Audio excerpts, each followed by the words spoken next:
Hi viewers, আমি এখন আছি আর একটা সুন্দর একটা ঘাটে। এটা হচ্ছে সিদ্ধি বাসার জমিদার বাড়ির ঘাট বলে এটারে। আর এখন সূর্য অস্ত যাচ্ছে, যার জন্য দেখতে কিন্তু বেশি ভালো লাগতেছে। তো এখন দেখাবো সেই সুন্দর ঘাটটা।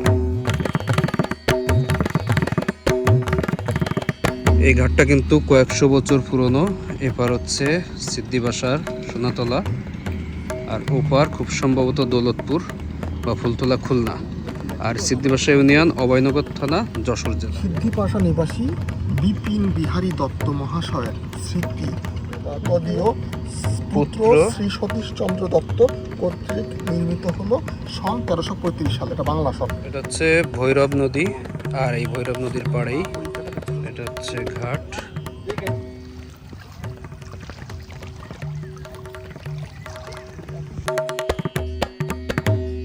এই ঘাট থেকে উঠেই উপরে হচ্ছে এটা একটা দোল মন্দির, 1309 বৈশাখ।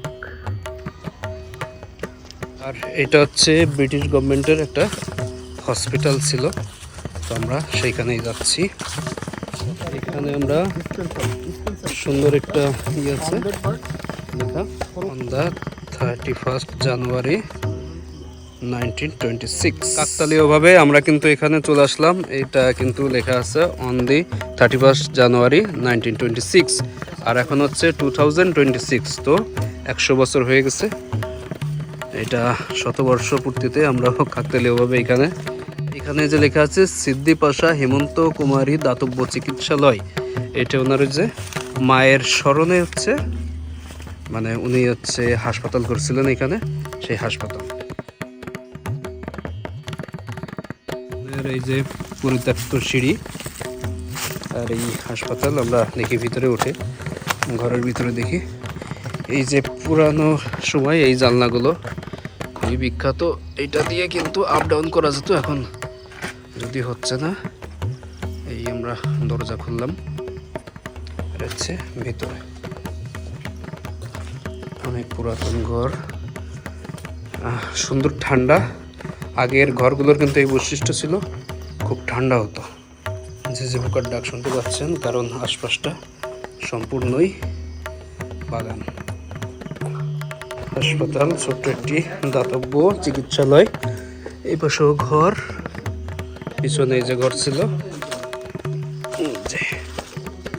তিনটা জিনিস, এদিকটায় হচ্ছে একটা ঘাট, এপাশেও ঘাট, এপাশে পুরানো দোল মন্দির, আর এটা হচ্ছে দাতব্য চিকিৎসালয়। এত সুন্দর একটা প্লেস, এখানে কিন্তু না আসলে বোঝা যাবে না। একদিকে সূর্য অস্ত যাচ্ছে, আর এই পাশে এই ঘাটটা, এই বাম দিকটায় চলে গেল খুলনা, আর এই দিকটা নোয়াপাড়া হয়ে যশোর। আগে কিন্তু অনেক বড় ছিল, ওই যে এখনো ভাঙা অংশ দেখা যাচ্ছে। আর এই দুইটা পিলার অবশিষ্ট আছে, এই যে এখান থেকেও কিন্তু ভেঙে নদীর ভিতর বিলীন হয়ে গেছে। আর 100 বছর আগে করা সুন্দর কারুকার্য ঘাটের। আর এই গাছগুলোও মনে হচ্ছে যে অন্তত 100 বছরের পুরানো।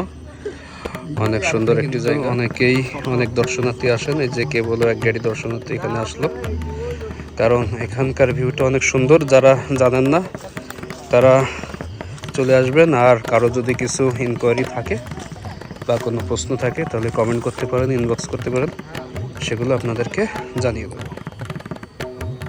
বট গাছ, সানবাঁধানো সিঁড়ি, 100 বছরের পুরানো দোল মন্দির, সব কিছুই মিলে কিন্তু জায়গাটা ঐতিহাসিক প্লাস অনেক সুন্দর। এমন একটি জায়গায় এসে কিন্তু মন খুবই রোমাঞ্চিত হয়ে গেছে।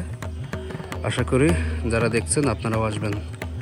আর অনেক পর্যটক এখানে আসেন, আবার অনেকে এখানকার কথা জানেন না। তো সবাই এখানে আসবেন, আশা করি। আমাদেরও আসার ইচ্ছা ছিল অনেকদিন পর, আজকে সেই আশা পূর্ণ হলো। তো পরবর্তীতে আমরা আবারও আসার চেষ্টা করব। তো আমরা এই 100 বছরের পুরাকীর্তি ভ্রমণ শেষ করলাম। আমাদের কিন্তু খুবই ভালো লাগলো, অনেক কিছুর সাক্ষী হতে পারলাম আমরা। আর সব থেকে ভালো লাগলো যে 1926 সালের তৈরিকৃত জিনিস, মানে তৈরিকৃত বিল্ডিং আমরা 2026-এ দেখলাম। তো পরবর্তীতে দেখা হবে অন্য কোথাও, অন্য কোনো জায়গায়, সুন্দর কোনো প্লেসে। তত সময় আপনারা ভালো থাকবেন, সুস্থ থাকবেন। ধন্যবাদ।